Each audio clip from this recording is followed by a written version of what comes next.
నమస్తే అన్న, అందరికీ నమస్కారం.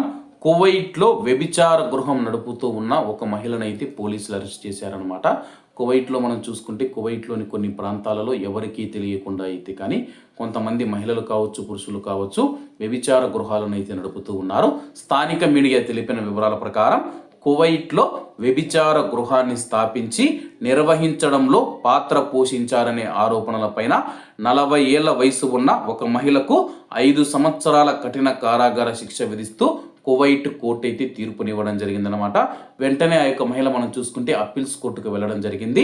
పబ్లిక్ ప్రాసిక్యూషన్ తెలిపిన వివరాల ప్రకారం ఈ కేసులో ప్రజా నైతికత రక్షణ మరియు మానవ అక్రమ రవాణా విభాగం పరిధిలోని అక్టోబర్ 2024లో జరిగిన నేరాల శ్రేణిలో ఉందని చెప్పేసి కమ్యూనికేషన్ టెక్నాలజీలను దుర్వినియోగం చేయడం మరియు ప్రజా నైతికతను ఉల్లంఘించే వెబ్సైట్లను సృష్టించడం వంటి అభియోగాలు నిందితురాలిపైన మోపబడ్డాయని చెప్పేసి ఆరోపించిన నేరాలలో 2 స్నాప్చాట్ అకౌంట్ల ద్వారా వ్యభిచారాన్ని సులభతరం చేయడం, అసభ్యకరమైన ఫోటోలు మరియు వీడియోలను పంపడం, దుర్మార్గం మరియు అనైతికతను ప్రేరేపించడం వంటివి ఉన్నాయని చెప్పేసి నిందితురాలికి మనం చూసుకుంటే కువైట్ కోర్టు 5 సంవత్సరాల కఠిన కారాగార శిక్ష, 3000 దినార్ల జరిమానా విధించడం జరిగింది. జైలు శిక్ష పూర్తయిన తర్వాత ఆమెను కువైట్ దేశం నుంచి బహిష్కరించాలని చెప్పేసి కోర్టు తీర్పునిచ్చింది.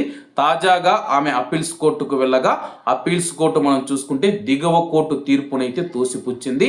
బదులుగా కోర్టు ఆమెను ఆరోపణల నుంచి నిర్దోషిగా విడుదల చేస్తూ తీర్పునివ్వడం జరిగిందనమాట.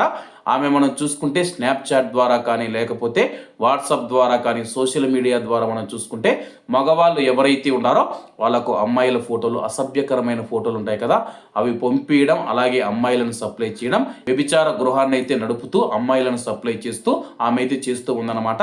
కింది కోర్టు ఇచ్చిన తీర్పునైతే అప్పీల్స్ కోర్టు కొట్టివేసిందనమాట. ఆమె పై వచ్చిన ఆరోపణల్లో ఎటువంటి నిజం లేదని చెప్పేసి కొట్టివేసినట్లయితే స్థానిక మీడియా పేర్కొంది. ఏది ఏమైనా సరే కానీ దిగువ కోర్టు సాక్ష్యాధారాలతో మొత్తం అన్ని విచారించిన తర్వాత తీర్పు ఇచ్చినా కానీ అప్పీల్స్ కోర్టు కొట్టివేయడంతో దీనిపైన కువైట్లో చాలా మంది అయితే చర్చించుకుంటూ ఉన్నారు సోషల్ మీడియా వేదికగా. దీనిపైన మీ యొక్క అభిప్రాయాన్ని కామెంట్ రూపంలో తెలియజేయాలని కోరుకుంటూ అందరూ బాగుండాలి, అందులో మనం ఉండాలి. అందరికీ నమస్తే అన్న, జై హింద్.